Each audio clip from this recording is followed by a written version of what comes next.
We will get there. All right. So as we talked about in there, this is a real mock crash. If you have any issues with what you're seeing, I'll look. But this is simulated to be fairly realistic. You're going to see real life action. So we'll let the scenario kind of play out here, and got a little clip for you here first. I really hope they get Friday tonight. Allie, why would you even turn that on? This farming equipment is so slow in front of us. Look out! Stop!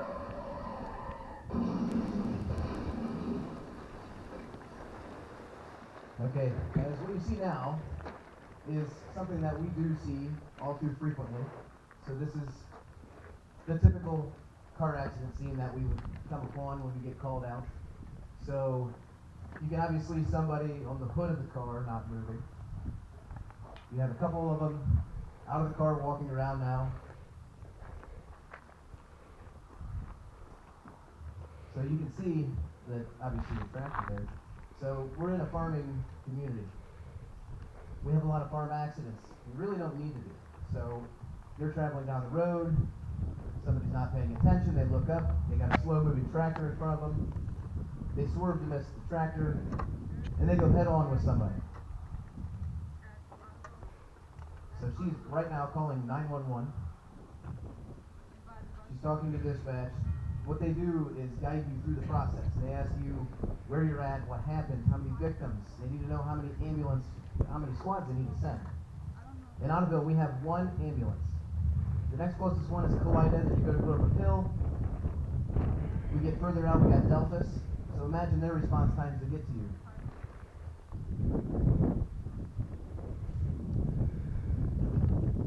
Alright, so while we're waiting on the response to happen from the county, we'll go over a couple of victims here. So Caden, he's an 18-year-old senior, just finished playing in a PCL game between Ottoville and Kaleida, answering a text from a friend who was about to meet up and head to a party with all of his buddies, right?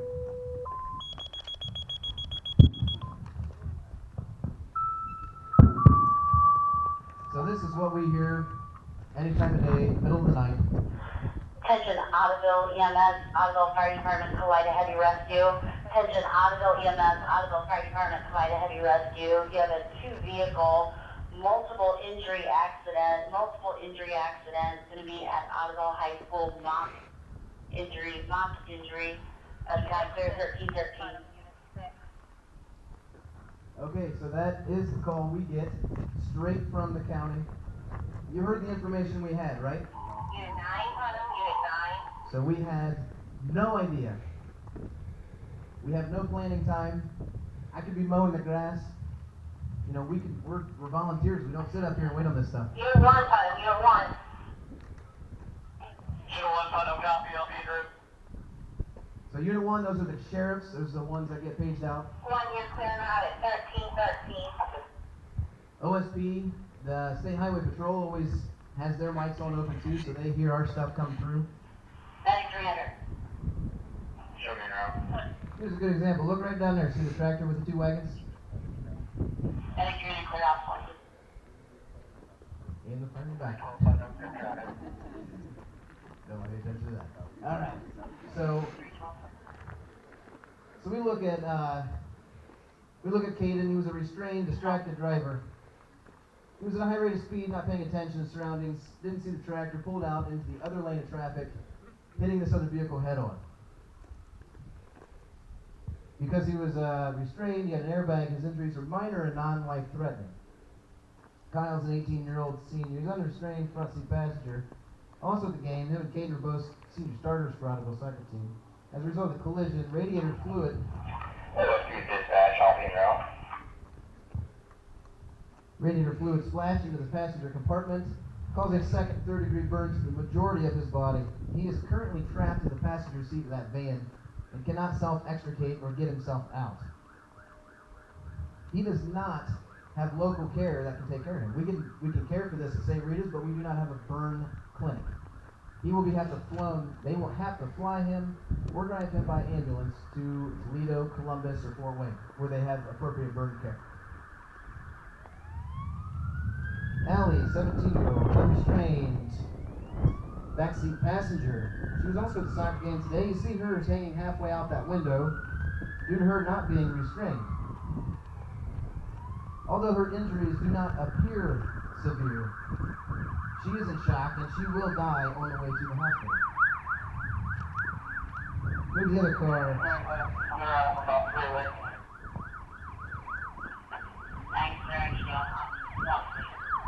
Kylie, 17-year-old, heading to a movie with her boyfriend when Kate pulled into a lane unexpectedly. She was traveling the speed limit,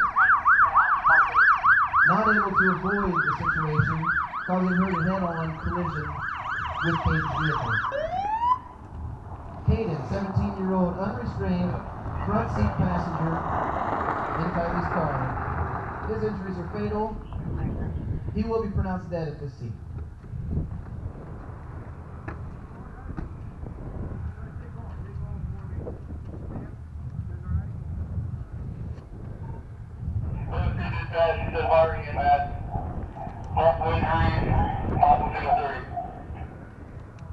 Signal 30 is a fatality on the scene. Copy. So there is a 0.05% chance that somebody who dies on a traffic accident at the scene is going to be able to be revived. Therefore, Caden, you will see be pronounced at the scene.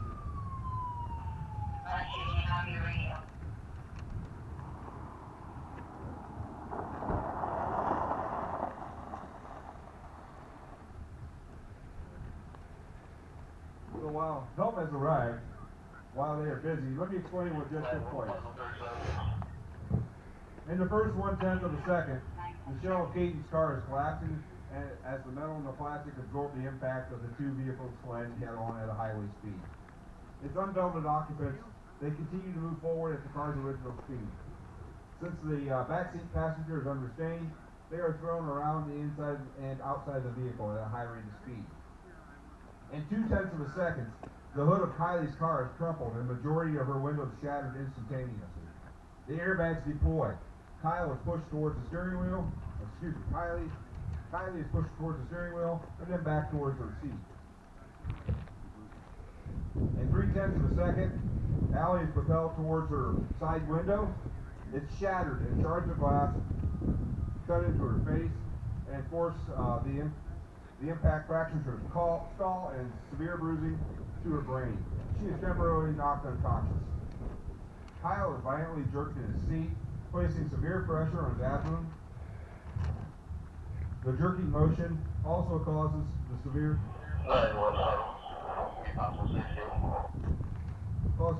strain to his cervical spine, causing it to dislocate. He is pinned and unconscious.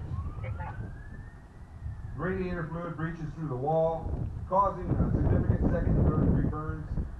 Kyle slams into the airbag, but is pinned and collapsed in the car around him. In 0.4 of a second, Caden is ejected through the front windshield and came to rest on top of the hood of Kylie's car. He is now unable to move. Caden is unconscious and not breathing. In 0.5 of a second, Allie is stunned and confused and is trying to get out of the car. All these incidents occurred in less than 1 second. So as you notice, the initial response is going to be including the law enforcement. These guys are typically on duty waiting for any of this stuff to happen, unfortunately. You're going to see multiple ambulances, fire department, command officials, heavy rescue, jaws of life, a bunch of EMTs, paramedics, local hospitals. We contact those right off the get-go and we let them know they're going to have multiple trauma victims. It takes a lot of people to save somebody that's injured. So, since 911 was called, the information was provided to where, what injuries were involved, and how many there might be. So that golden hour I was talking about, earlier, right? 9, you're clear. Anybody given a stop clock on this at all?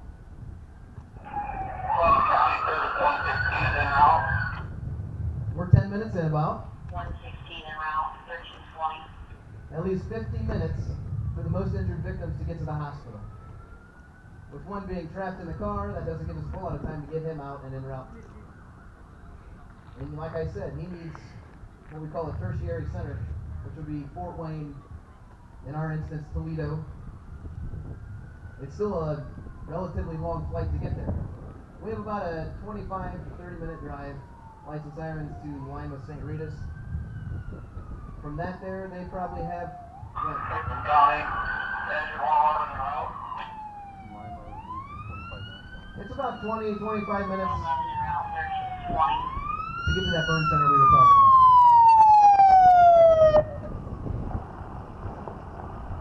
One time, go ahead. Should you call, get them out, or they come to us? 1321.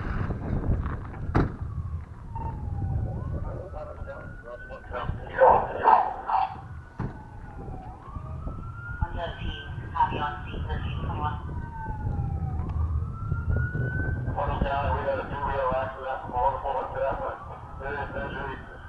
One patient, non-responsive, they're waiting for all incoming units.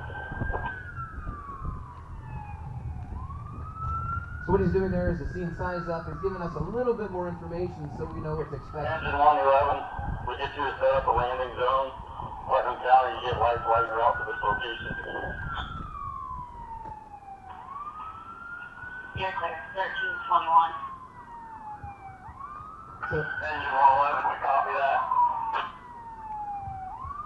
so what we need to do now is protect an area and identify a spot for life flight to land.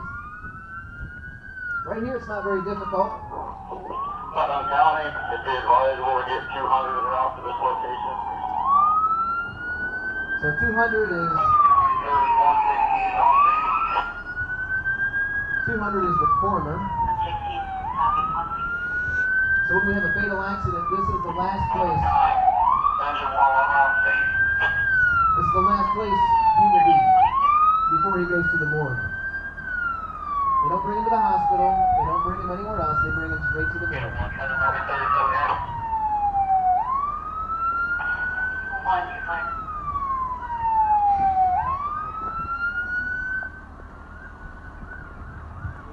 So you can see here they're getting some stabilization pieces to put underneath the car so it can't move.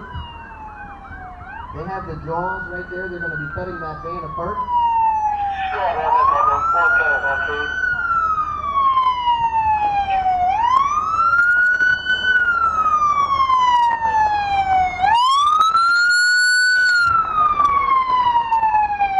Keep that one.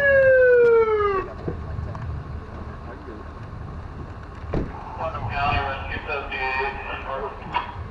So Rescue 78 is Colitis Heavy Rescue to assist Ottoville's Heavy Rescue. They can expedite getting him extricated from that vehicle. So you can see our EMTs getting things around over here.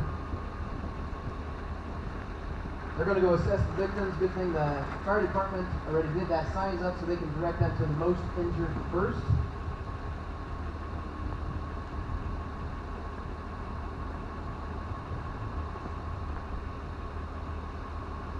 As the EMTs and firemen work to get him free and they work to save the lives of everybody that's still alive, the officers on scene are conducting multiple tests. They're tracking the tracks. They're getting statements. They're figuring out who was at cause for the accident. Dispatch, I'll be on this Friday, driver. OSP is clear. 1324. So the EMTs checked him out and made sure that he was capable of conducting a field sobriety test.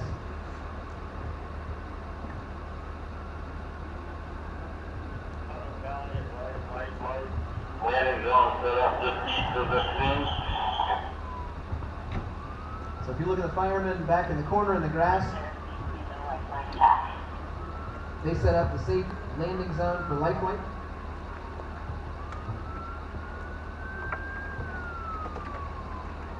The fireman in command over there will get a hold of lifeline on our radio. He's going to let them know what our scene looks like, give them a victim update, and then give them a rundown on where that landing zone's set up, how to get to it safely. As you can see, really the only thing we have here are some trees and the light poles. we're out on the roadway. Sometimes fields are not accessible, obviously, bean fields. Life flight will land on the road if you need to.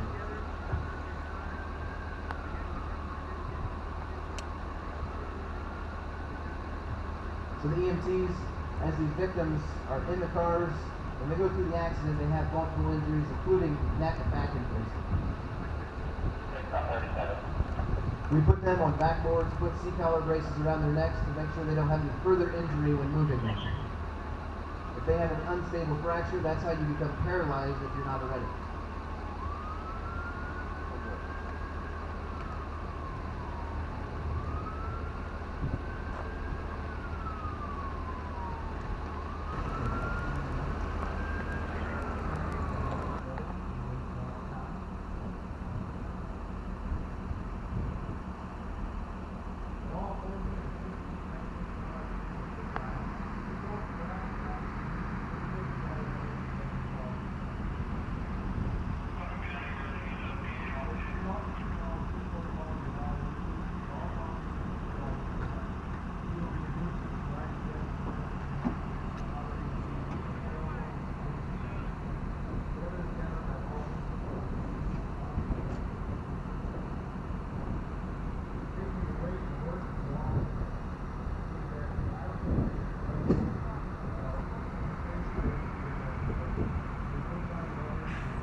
life flight up and away. They're headed to Toledo Hospital where he can receive the appropriate burn care and the 26-week admission that we were talking about. And this is how all too many scenes end up for us. We don't like it any more than anybody else, and we got to deal with it every single time it happens.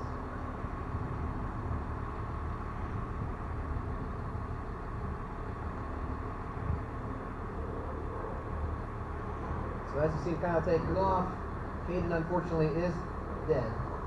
He will be taken to the morgue for identification. His parents will have to go there, where he will receive an autopsy to determine the reasons for death. It's going to reveal massive abdominal trauma, head and neck injuries, spinal cord fractures, which is, of course, fatal. The lives of everybody that's close to him, including friends, family, as we discussed, are never going to be the same.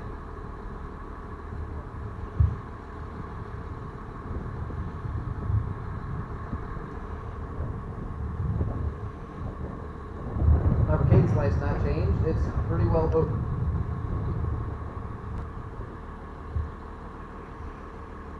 So when parents show up in the scene of an accident, most of the time we will not let them go to the victim. It doesn't seem fair that they won't see him until he's in the actual funeral home, but not one person needs to see their child in this state, and that would be the last memory of them.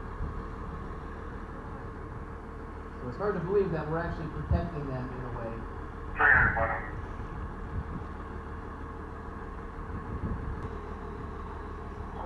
County 110 scene is secured.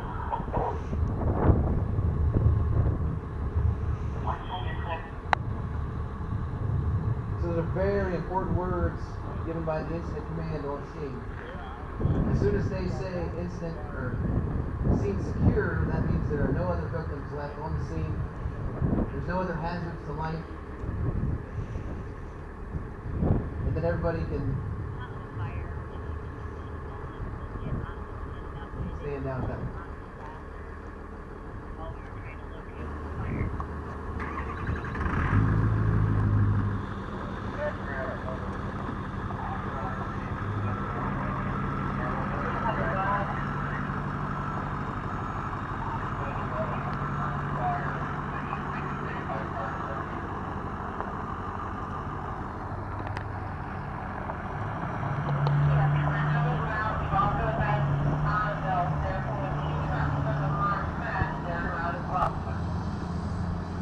How real life works for us.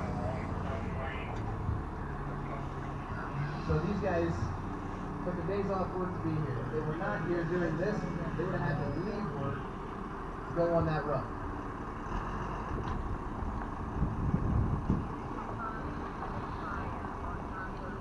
Okay, so as we wrap